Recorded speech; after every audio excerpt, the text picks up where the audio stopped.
susunod na programa ay rated PG. Patnubay at gabay ng magulang ay kailangan sa mga batang manonood.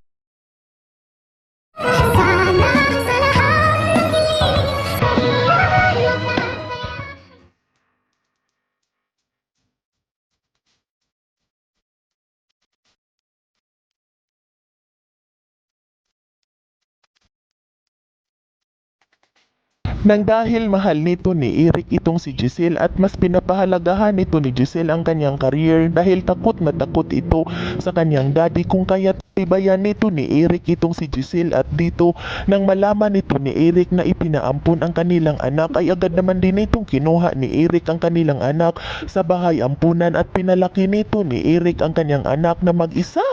at minahal nito ni Eric ng lubusan ang kanyang anak at dito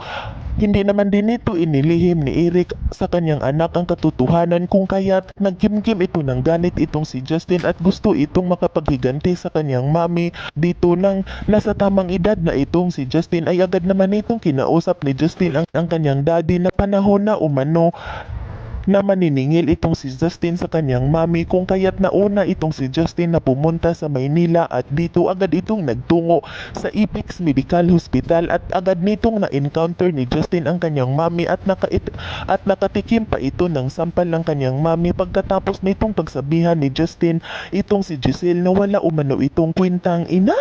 kung kaya't labis-labis naman din itong nagsisisi itong si Giselle kung bakit umano nito sinasaktan ni Giselle ang kanyang anak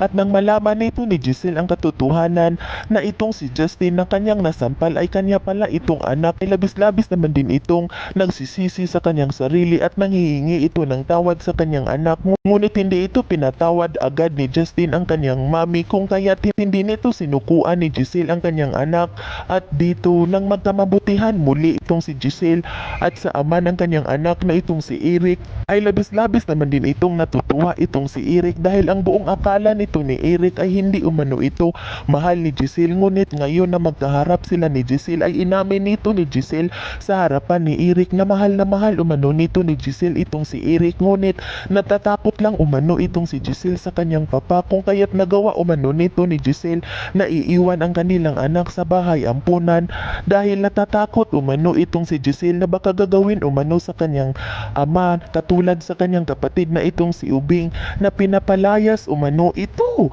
at dito agad naman din itong sinabihan ni Eric na naintindihan naman umano nito ni Eric itong si Giselle at sinubaybayan naman umano nito ni Eric itong si Giselle na simula umano na nagkahiwalay sila ay hindi naman umano ito naghanap ng ibang lalaki kung kaya't niwala itong si Eric na mahal nga ito ni Giselle at ito agad naman din itong niligawan muli ni Eric itong si Giselle at labis-labis naman din itong nagpapasalamat si Giselle na mahal pa rin umano siya ni Eric kung kaya't agad naman din itong nagpapasalamat itong si Eric na mahal pa rin pala umano siya ni Giselle at mabuo na umano ang kanilang pamilya at magkaroon na umano ng ina ang kanilang anak na itong si Justin. Yan ay ating aabangan sa susunod pa na pangyayari sa kaganapang ito ng abot kamay na pangarap. Huwag mong kalimutang isubscribe at i-hit ang notification bell ng aking channel.